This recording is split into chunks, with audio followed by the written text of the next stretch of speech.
episode of Be the Wolf. I am super excited to be here with Dr. Linet Mera. We are going to be talking about turning exclusion into inclusion. And I know a lot of you out there have felt that pain of being excluded.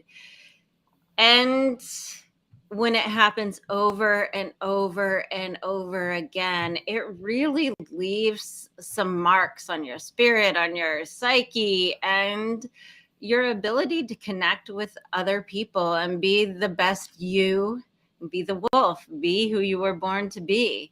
And so, what I love so much about what Dr. Linet is doing is what she does for work is really bringing in that inclusion piece that a lot more companies than ever before are really trying to do.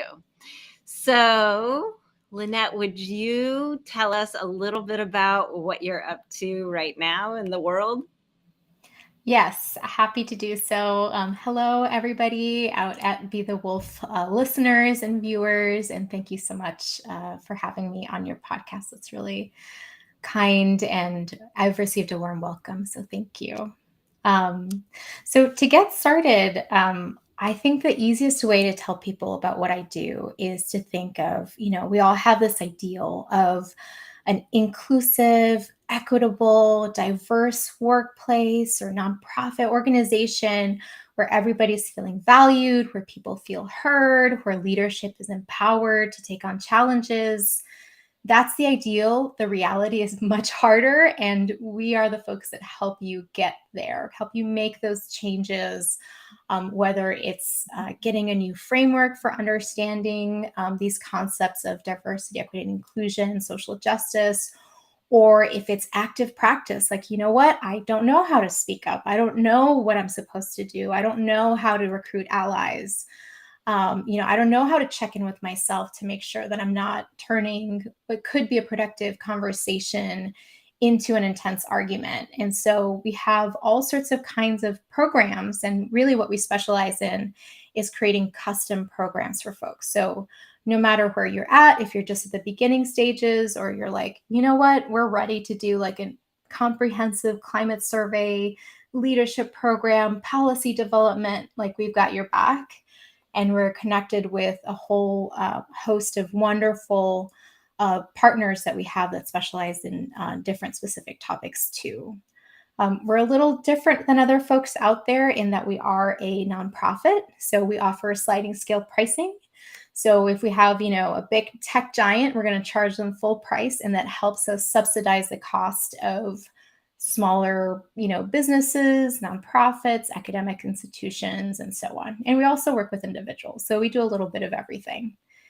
And before we move forward, sorry, I did want to say one thing, which is we are in the Bay Area, which is unceded ancestral homeland that belongs to the Ramaytush and Muwekma Ohlone people, some of whom speak the language Chochenyo. So folks out there interested in getting started on this path to inclusion, I really encourage you to find out whose land you're on. And if you're in the Bay Area, learn a little bit more about the Ohlone Nation from me. I love that call to action right there. There is something so powerful about really understanding the history of where we have been, and that makes such a big impact on where we go in the future.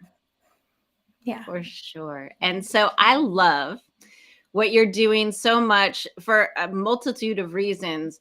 One of the things, though, of course, those of you that follow me, I'm a career transition and leadership coach.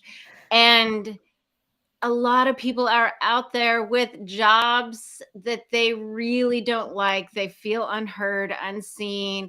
They really don't feel well when they have to get up on Monday mornings to go to work because they feel marginalized, left out, and just like nobody's supporting them or has their back. And one of the big Be the Wolf qualities is to learn how to advocate for yourself and speak up for yourself And I got to tell you, if you've had some negative experiences in your life, that is not always the easiest thing.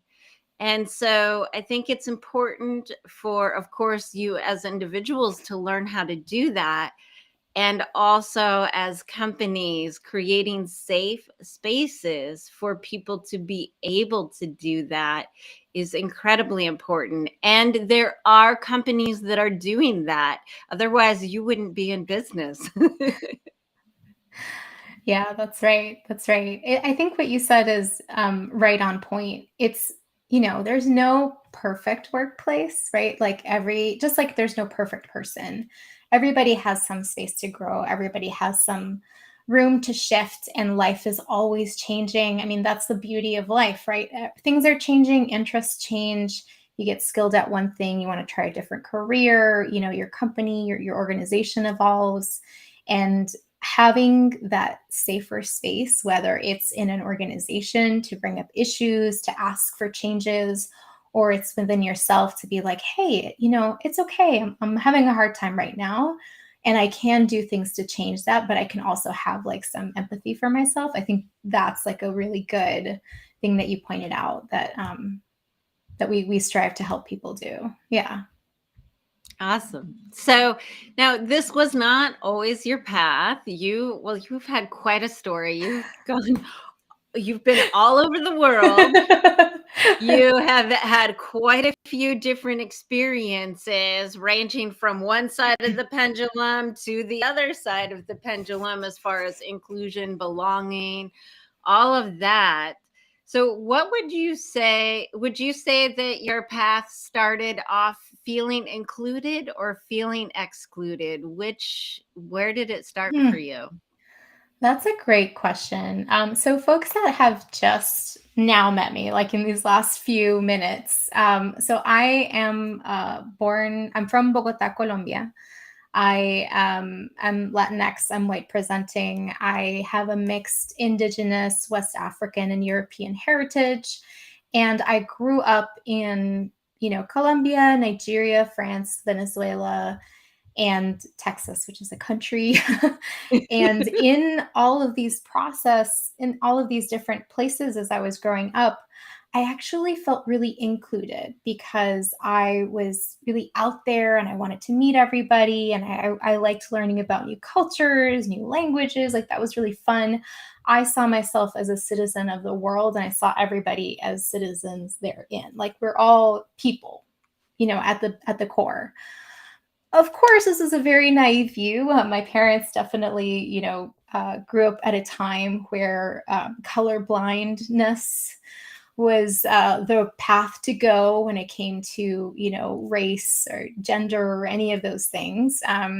But what I learned, growing up in these different places and then suddenly, getting the culture shock of living in the United States, and really opening my eyes to all of these systems of oppression, which we've now been, talking, I think, in the broader public.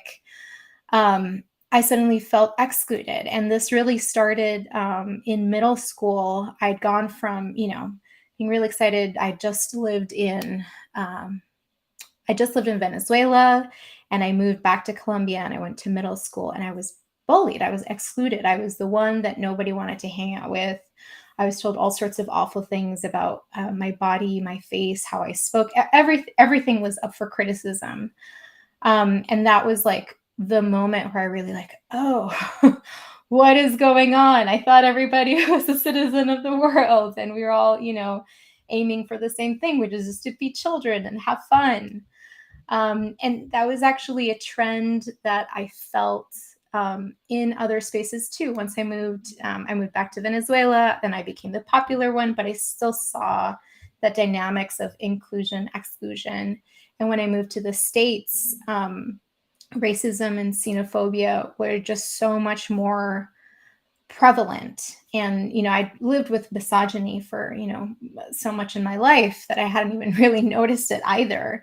So it was really in college that I started like waking up to it and really noticing. And as you pointed out, it was really like points where my view of like, oh, we're all included, we can all really, accept each other, that I was like, oh, wait, why? Why am I being excluded? Why is this person being excluded? Why do we have to, walk on the other side of the street from a Black person walking? Like, we're just the same people. Like, I don't understand. Why is my neighbor asking whether or not I belong in the car, in my own neighborhood? Why are all these things happening? It was really sort of learning that these, not only is the world not a nice rosy view, but there is, these, now I understand them as systems of oppression, right? There's white supremacy, misogyny, they're all, really intertwined, and they come, with this history, colonialism, slavery, like all of those pieces are intertwined.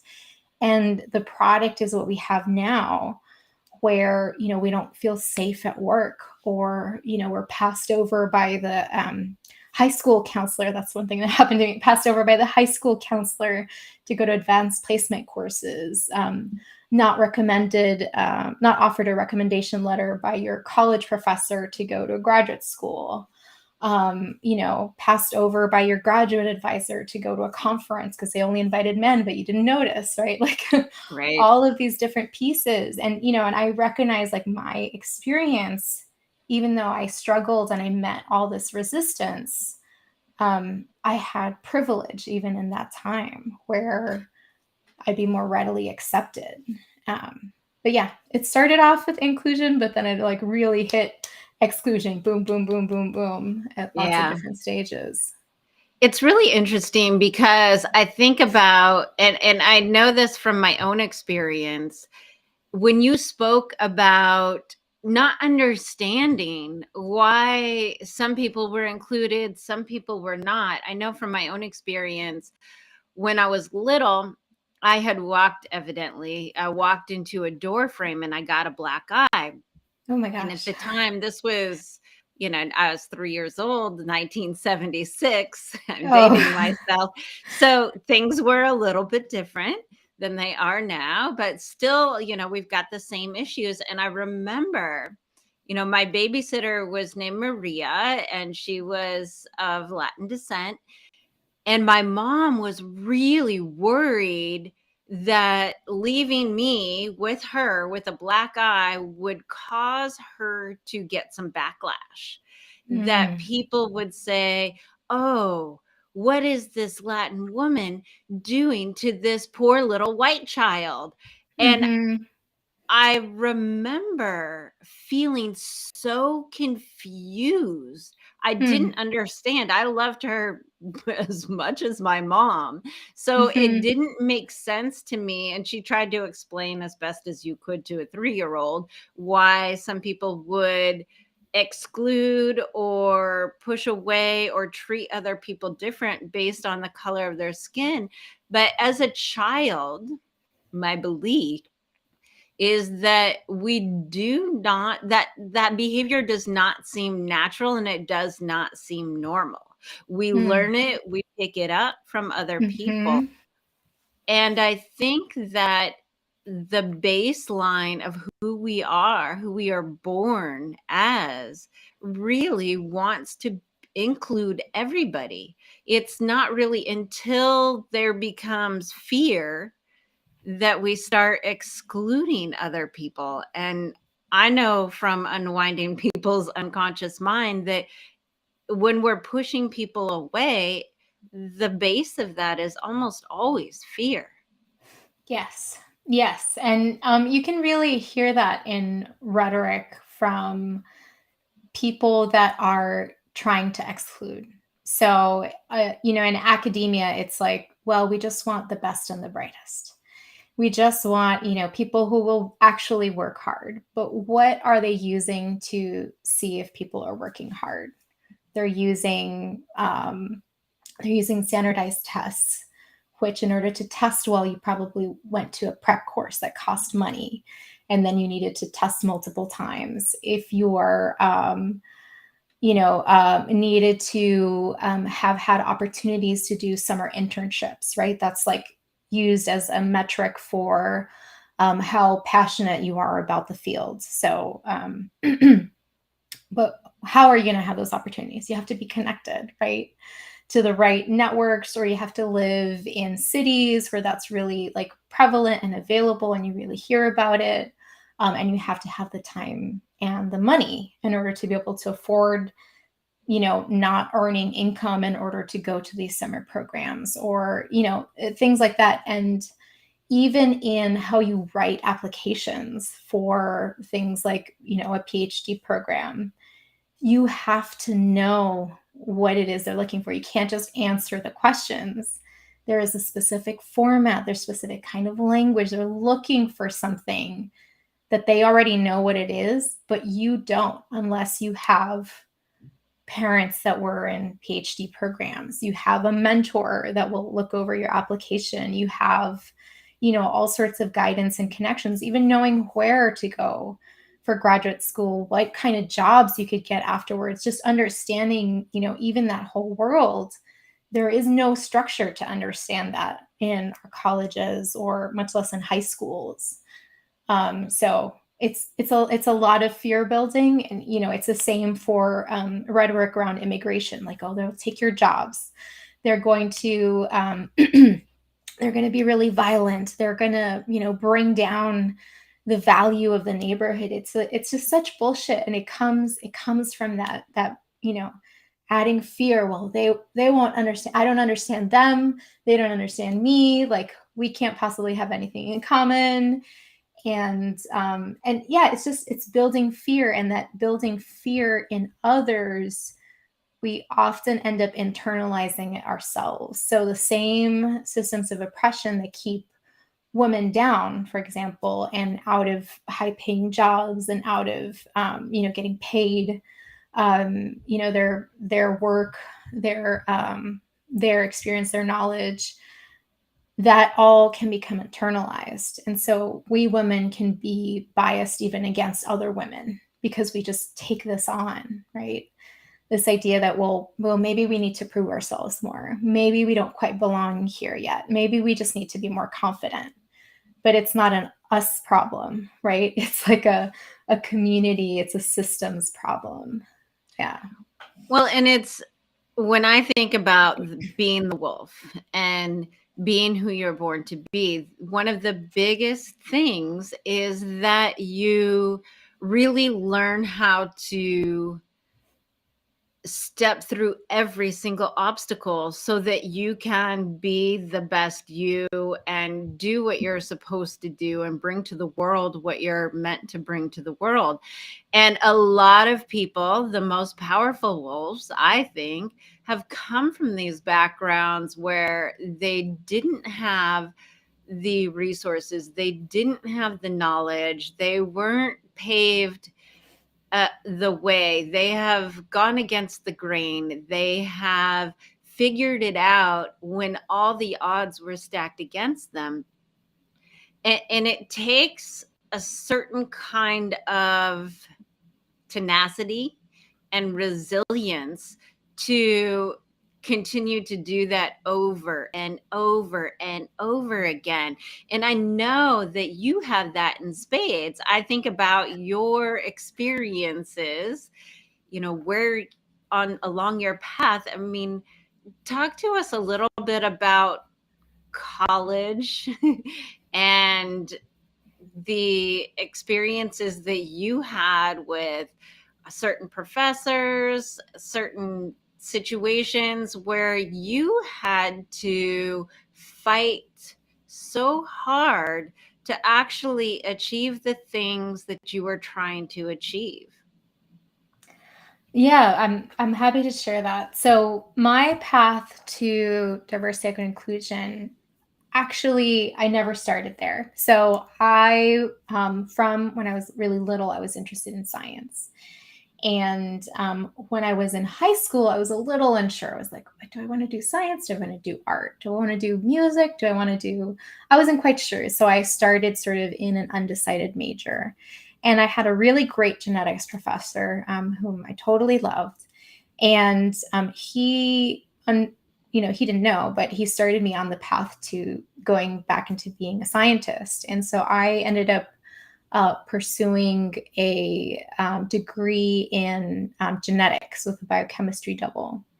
And actually getting into that career path wasn't that bad once I was in college. It was in high school where like my college counselor, my high school counselor was supposed to, set me up with like, okay, you're transferring from the school, you need AP courses if you want to go to college. They never mentioned college. They never mentioned advanced placement courses. They never mentioned any of that.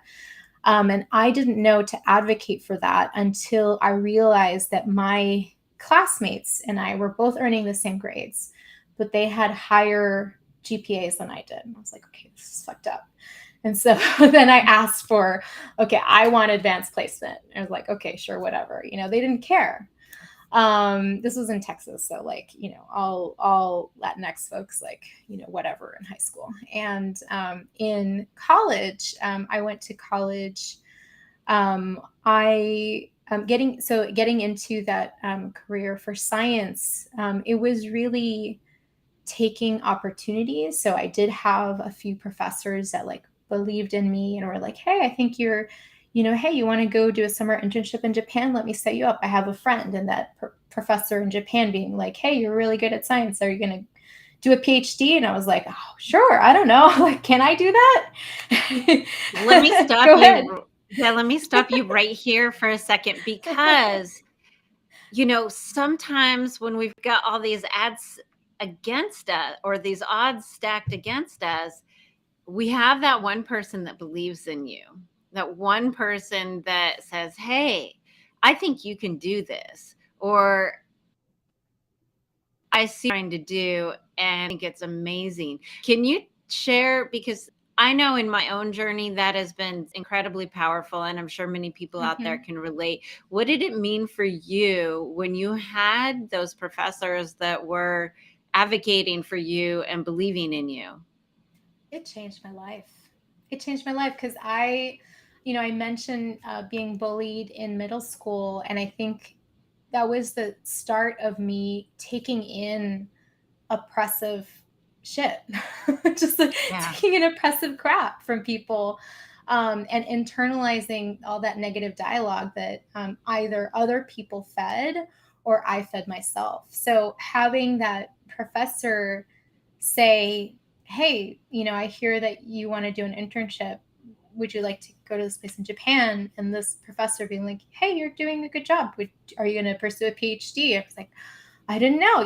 I didn't know to believe in myself as the future for me. And it was really powerful to have somebody that could see my passion, my interest, and my work, and was like, hey, like, you could do this. And that was enough. Like that one conversation in a whole nother country, was enough. He told me about, great places to go get a PhD in the US. I didn't know about any of them because nobody had ever talked to me about them. And my parents, both actually are first generation, I think, in their families that got to college in Columbia. So they didn't have any context either. So here I was saying, okay, this is something I want to do when I come back. And it was extremely powerful. And it was in that process of applying to graduate school and trying to navigate this space. Like I was saying, there's all this context and, knowledge that I didn't have and I didn't know I had to have if I wasn't so, I'm so grateful that I did have a few mentors that were, willing to help me and ask me like, do you need a letter of recommendation? I was like, oh yes, I think I do. Would you like me to look over your application? Like, oh yeah, okay. Like I didn't know to ask that. Like that was really powerful. But I also had a professor who was that professor whose first genetics class I ever took that I absolutely adored. I was like, hey, I'd like to apply to go to graduate school at UC San Francisco. And he's like, oh, you'll never make it in. And I just remember like my heart dropping and like all the insecurities that I hadn't been feeling yet about going into graduate school just resurging up in me and be like, well, do I really deserve to go? Am I going to be smart enough? Like, am I going to be good enough? And that stuck with me when I Yeah. did get into graduate school at UC San Francisco. Yes. So I want to take one moment here because I think it's really important for people to understand when somebody says something like you'll never get in, or maybe you should have a backup plan, or I don't think you should do that. What people don't understand is they're not talking about you. They're projecting their own limitations, their own fears, their own stuff onto you. It is nothing to do with you. Of course, that's another thing we are not taught. That when Mm-hmm. people say, "Hey, I don't think you should do that," like if your mom's like, "I don't know, that you've got to pick a safe career," they're talking about their own fears and their own limitations and the way they've lived their own life. It is not about you. Mm-hmm. So now you got in though. You I you did. still you did the be the wolf thing and you're like, I'm going to apply anyway. And what was that like? The application process? Did you expect to get in? How was that for you? I had I had my top two schools were UC San Francisco and UC Berkeley. And then or no, and UCLA. So like the UC schools, which everybody was like, oh, these are the best to get in for molecular biology and genetics. I was really interested in that. And then I had several B plan schools that were like really solid. And then I even had like D plan schools that I was like very likely to get in because they were also in Texas and they like prioritized, people coming from public schools in Texas. And I got so many. I got waitlisted for Stanford. But I got waitlisted for Stanford, but I got into every single other place, and it was like, wow, I didn't know. Like that's cool. That's great. I remember the interview process actually for both Stanford and UCSF. At Stanford, I stick my tongue out at Stanford because a professor literally sat there with my resume and was like quizzing me about my own resume. I'm like, I am so confused. And then at UCSF, I remember sitting across from a professor who was from Argentina, and I was like, oh wow, this is like me. Like this is somebody from Latin America who's a professor. That's so cool. And he asked me like a science question about like viruses for plants. I'd only ever studied like viruses and bacteria in like a different system. I mean, you don't have to be a nerd to know, but it's like, say you're like a pâtissier and somebody's asking you about like, well, what about, I don't know, appetizers for, foie gras. You're like, that's not my forte. Right. Why are you asking me this? I was like, I don't really know. And he's like, no, just try. And so I was like, so I spitballed something and he's like, oh yeah, that's really good. And then we just went on and had a conversation and that was really fun. But actually joining the graduate program, that those negative voices that I just kept feeding were getting worse and worse. And I just had really, really strong imposter syndrome where I was like, oh gosh, I really got to prove myself here. I really got to, show everybody that I can do this, that I earned my spot, that I was really, and I was just really pushing myself. I really was trying to be a perfect ideal that nobody told me I had to live up to, but I just felt all this pressure internally and all this pressure to achieve and succeed. I And think, yeah, yeah.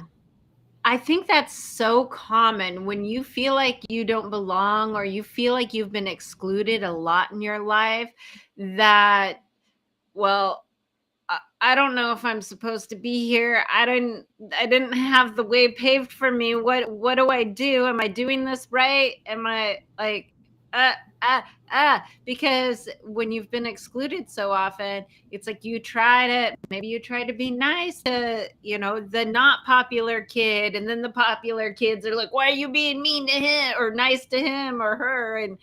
And you get, it's like you get the messaging around your life that what you're doing is not right. Mhm. And of course, somewhere inside, that's your choice to believe that. Mhm. But when we're young and we're not surrounded by models of other people doing the thing that maybe we're trying to figure out, it's really hard to figure out if am I doing it right? Is this okay? And so I think that's definitely something that a lot of people who have struggled with inclusion and exclusion have really gotten to experience in their lives. Absolutely. And being the only one also is a big deal. I wasn't the only Latinx person, but there were, like, I could count on my hand the number of women in my program that encompassed 4 different, like, departments. That was like, Wow. I could count on my hand. And the number of women of color. Oh yeah. Yeah. So, and me being white presenting, I knew, like, okay, well, I guess, but just even looking at my peers, like there weren't that many, and and I could, just even if you had met me when I started graduate school and when I ended graduate school, like the way I dressed was completely different because I started getting comments about my body. Instead of like asking me about my science, I got comments about, oh, what, earrings I had or what skirt I had on or like different things like that. I was like, oh gosh, that's uncomfortable, from my professor, from my boss, or from my like postdocs that were supposed to mentor me. And it was then that, as I was like fighting super, super hard, I realized I was depressed. I had gotten an award, a very prestigious award, to fund my work, to do science, and everybody was congratulating me. Hey, we saw the list, good job, whatever. And I couldn't be happy. Like in my head, I heard like, "Oh, you should have gotten it earlier. Like you could have applied when you were in college, but you didn't. So you should have gotten it earlier."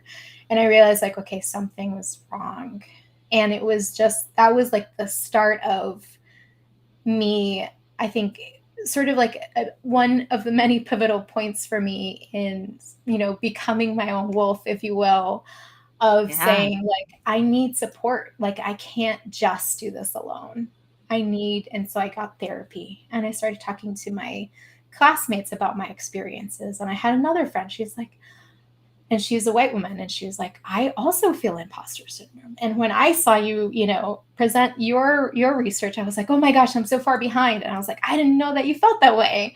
And we started opening up these conversations, and I joined a minority graduate student organization, and we were all like, yeah, this, nobody really has an understanding of diversity and we feel excluded all the time. Like, can we just create like a baseline? And that was like my first formal work in diversity, equity, inclusion, where we were advocating for each other as a community and asking our faculty, asking our fellow students to take up this work with us and engage in that dialogue in a way that was like exciting and empowering and like interesting, as opposed to like humdrum and like, oh, you have to feel awful. And it was a really big change to see like I needed support, and it's okay to ask for support, and Yeah. starting to recognize, the people that I saw, like one of my classmates who I totally love. She just always seemed really composed and super smart and, very sure of herself. I learned later on, both her parents are professors. So like she knew what to expect in academia. She kind of knew how it works. And she's no longer in academia. She went on to do consulting, science consulting, but still consulting, because it just wasn't about the science. It was about who's top dog and can you elbow other people out of the way, which is totally not part of my values. And I think like Right. when you're talking about like pivotal points or things where I'm like, oh, I got to advocate for myself. I can't just like let this happen. That point was actually my body telling me I am tapped out. I'd gotten to a point where I was having panic attacks daily. Like when you talked about in the beginning, like people in jobs so they can't get up in the morning on Monday, Right. I was like struggling, pushing myself to go into the weekend to do an experiment. It was just so painful. And I love the science, but I hated the workplace. It was just really awful and grating. And I realized that I was going to get crushed if I didn't bring that support network in and like advocate for myself and be like, you know what? Yes. This isn't working and this isn't right. Like this, I had an emotionally abusive professor who would like, kick things around, like throw keyboards in his office, yell at people in public. And I am a person that wears their heart on their sleeves. And I'm sure he could see like my anger at his behavior. And it was so controlling. And I just like, gosh, I just need to make it through to get my PhD. And I had to make that decision. Like, do I leave and feel okay with like saving myself from this awful place? Or do I stay and try to get that PhD? And it was like, I'm on the edge of my seat. What I'm like, so let's make a little more tension for everybody. Yeah. So, well, it's one of the things that is so powerful, and this is a be the wolf quality. You not only started advocating for yourself, but you started to reach out for support and you started having these conversations that were not necessarily okay conversations to have, because most of us have been brought up to hold it all inside, to keep it inside, and all this crazy stuff and turmoil that we feel, that we're the only ones that feel that. I'm actually speaking next month at an event with Les Brown and the NAMI organization about, it's called You Are Not Alone, and it's about mental health stuff, because so much of these things that we feel we hold them inside and we feel like we're all alone. So you're advocating for yourself and having these conversations, which of course like leads us towards where you end up, was a really pivotal in being the wolf and also allowing you to just navigate on any level with any kind of good feeling. Does that sound correct for you?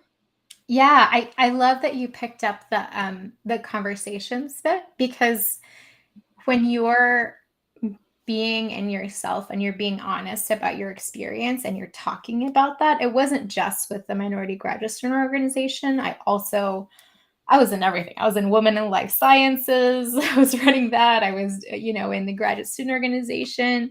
And as I was being vocal and advocating, not just for myself, but for others, people started coming to me with their stories. Like they wanted to tell me about their professor who questioned their commitment to science when they got pregnant. Like people came to me with, my professor threatened to fire me and leave me without a visa. I have a family here if I don't come in and do experiments when he wants me to. Like It's just the kind of level of awfulness that you think is just in the movies. It happens. It's like still happening right now. But me being out there and talking about it was able to validate other people and their experience. Yeah. And I think, through that process, I was able to advocate for graduating, and I talked to all the stakeholders. I made a deal with my department head, and I really put everything that I had out there to make it work. And while I did get my PhD, my body, I was still suppressing so much, even though I was talking with people, I had therapy, I was, leaning heavily on my partner and my family, it all came like crashing upon me, where I really got a wake-up call that, being in a place like academia, where it was so cutthroat, where it was so like feeling like every single thing, every moment was a criticism. You couldn't talk about a result without getting criticism, because that was just the how the culture worked. And it was too much. And I had to take some time to really explore and heal from what ended up being, really full blown anxiety attacks, where I was disconnected from reality. There was a time where I wasn't even able to speak. So I had to like rebuild myself, heal from these traumas of toxic workplaces that were connected to my past experiences of being bullied and feeling excluded. Like all of those things I had to start working on. And I had to start thinking like, well, I still love science, but what do I want? But what do I want? And, as many of the folks that come to you, I was in a space where I was like, I don't know what I want. I'm not sure. I had this thing that I was really passionate about. I'm still grieving over this dream I had. And through, this process of self-exploration and healing, I came up on the other side, really wanting to still change those environments, still change what was going on, because no one should have to put up with all of this to live Right.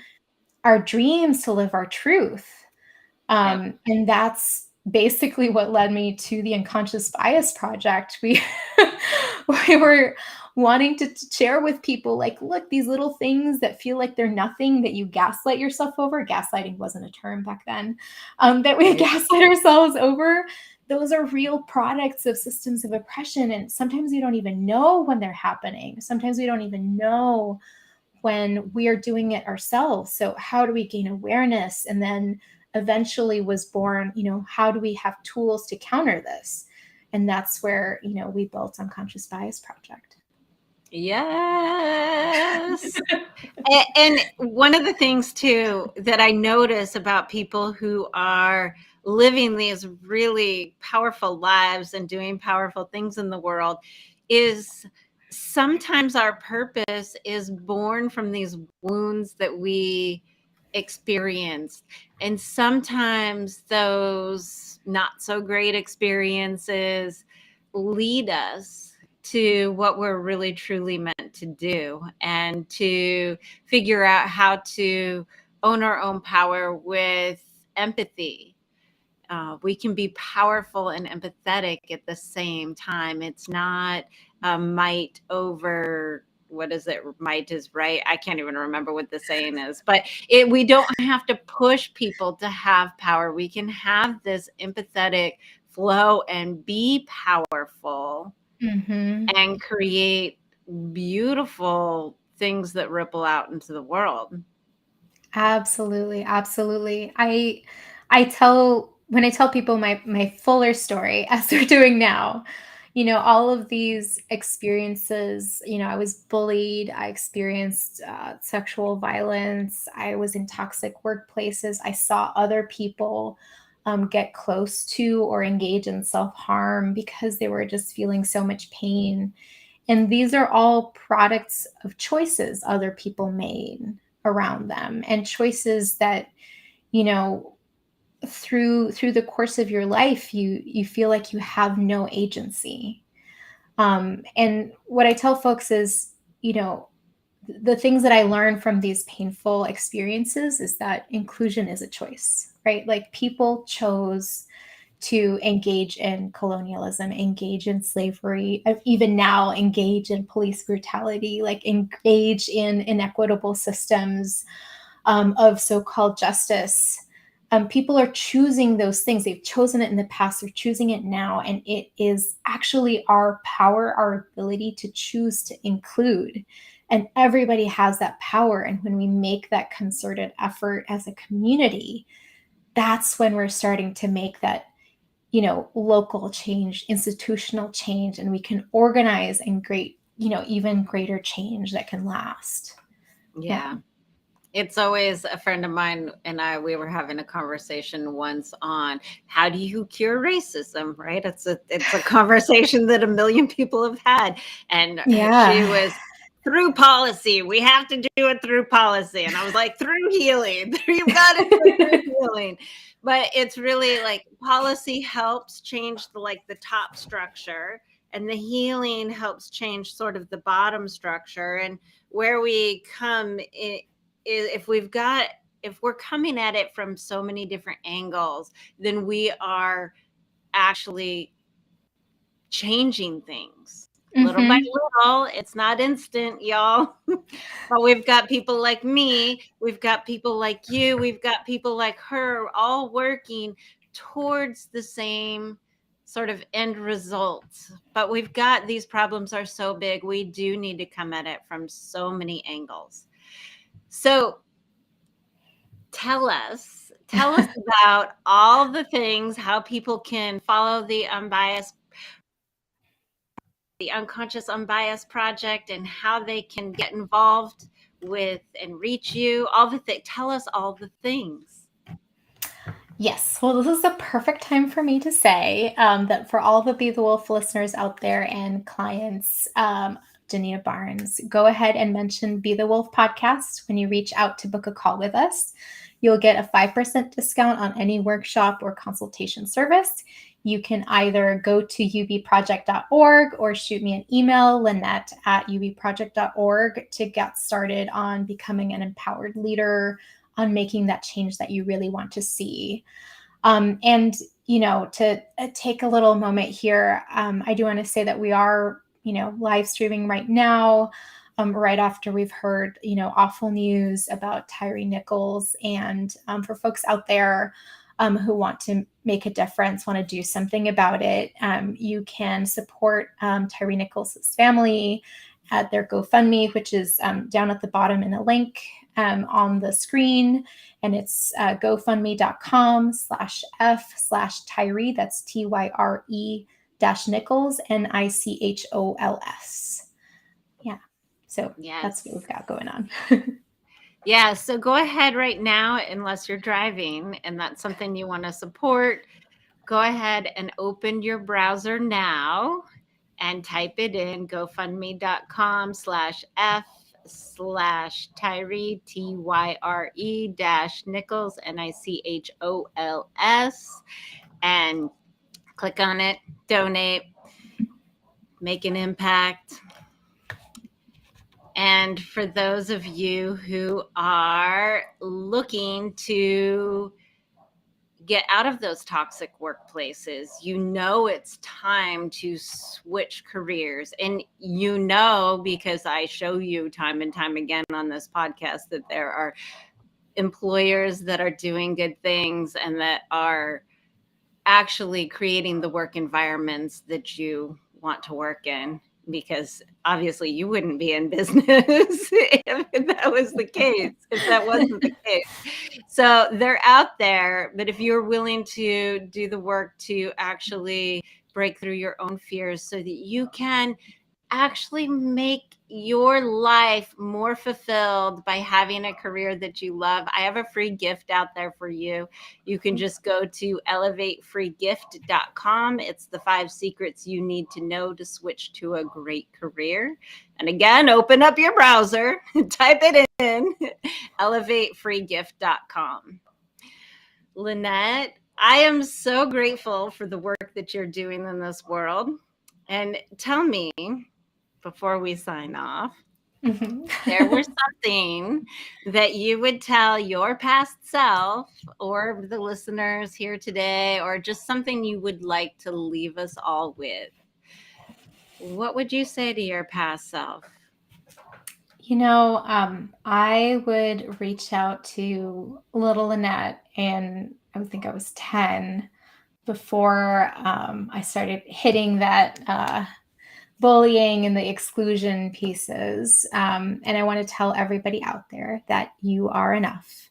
You are beautiful, you are smart, you are funny and unique, and that uniqueness is something that's special only to you.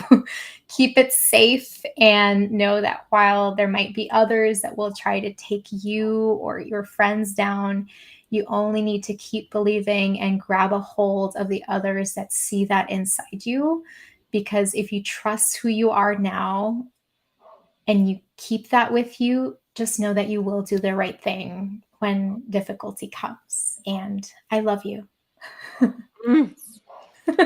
Super powerful and so true, right? Each one of us has our unique gifts to bring to the world. And when we break through all the obstacles and the things that are in our way so that we can really be the wolf and be who we were born to be, we will change the ecosystem of this world in a powerful and positive way. Yes, yes. Okay. Well, thank you so much for sharing yourself with us today. And for those of you listening, you are enough. Keep Thank reminding you. yourself of that. And we will see you next time on Be the Wolf. Thank you so Bye, much. everyone. Bye, everybody.